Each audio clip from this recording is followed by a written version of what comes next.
I've been taking a look back at the most Googled recipes of last year, and at number 1 is Sugo, or Italian for sauce. And there's no specific recipe for it, so I thought I'd make one of my favorites. My mother-in-law's sauce. I may have put my spin on this version, but I've stayed true to her framework. So delicious. Could I get a pepperoni stick that's any bigger? I'm not going to use all of it, but it is one of the best.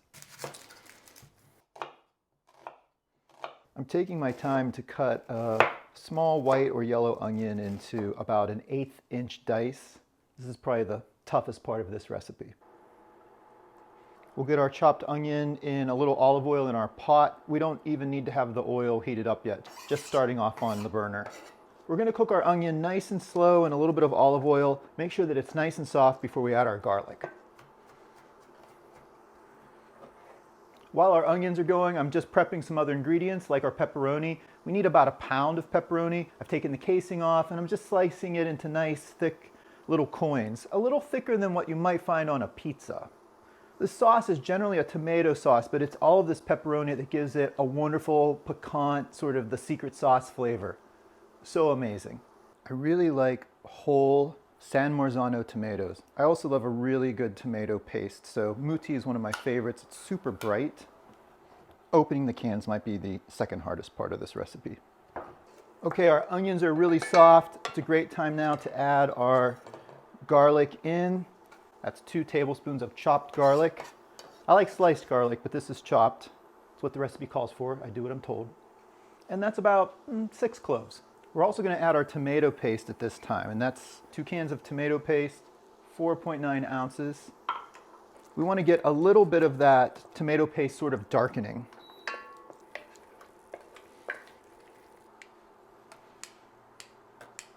I'm just slicing our whole tomatoes with some scissors right in the can they came in. I like that. Some people crush them with their hands or break them up with a spoon, and ultimately they will all break down later, but I like to give them a head start.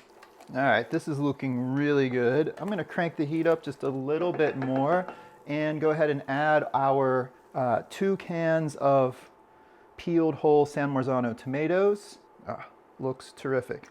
So now we're going to rinse out all of our cans with some water and add that to the pot. So that's another 2 cans this size, or 28 ounces each, as well as rinsing out what's left in our tomato paste. Just barely fits my pot here. This is a 5-quart Dutch oven. A 7-quart might be a little better for this volume, but it's going to work. I've done it before. I'm going to add just a couple of other ingredients. 2 tablespoons of an Italian seasoning blend, 2 tablespoons of sugar. So we're going to bring our sauce up to a simmer and let it cook for a little bit to cook down before we add our pepperoni. And now's a great time to clean up the kitchen. All right, we're up to a bubble, and I'm going to switch back to my regular oven because I think that stovetop just regulates a little bit better for such a long cook. We'll let the sauce reduce down for about half an hour, and then we'll add our pepperoni and continue cooking it for a minimum of another hour, but preferably 2 to 3 is just fine. This Sugo alla pepperoni, or tomato sauce with pepperoni, is inspired and really modeled by my late mother-in-law, Sandy. She grew up in an Italian family in the Pittsburgh neighborhood of Bloomfield, and with my husband Greg's permission, I've made a few tweaks to it, but it pretty much keeps the same structure of her recipe, and it's so incredibly delicious. Okay, our sauce has been going for a while. It's reduced down a little bit. I think it's time to add our pepperoni. They're going to give so much goodness to the sauce. Just a really wonderful, sharp flavor. Okay, our sauce has been cooking for about 2 hours. It's looking really good. You can see our pepperoni has given up a lot of goodness to the sauce.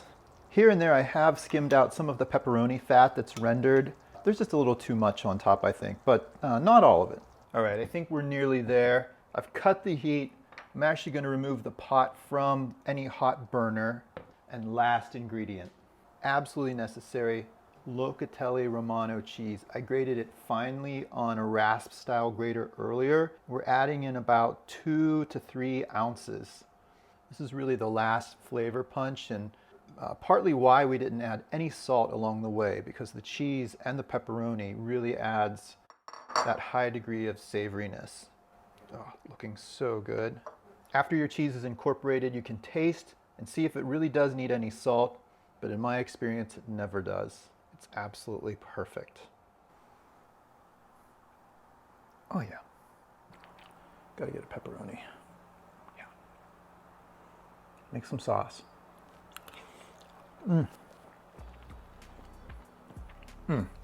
No words.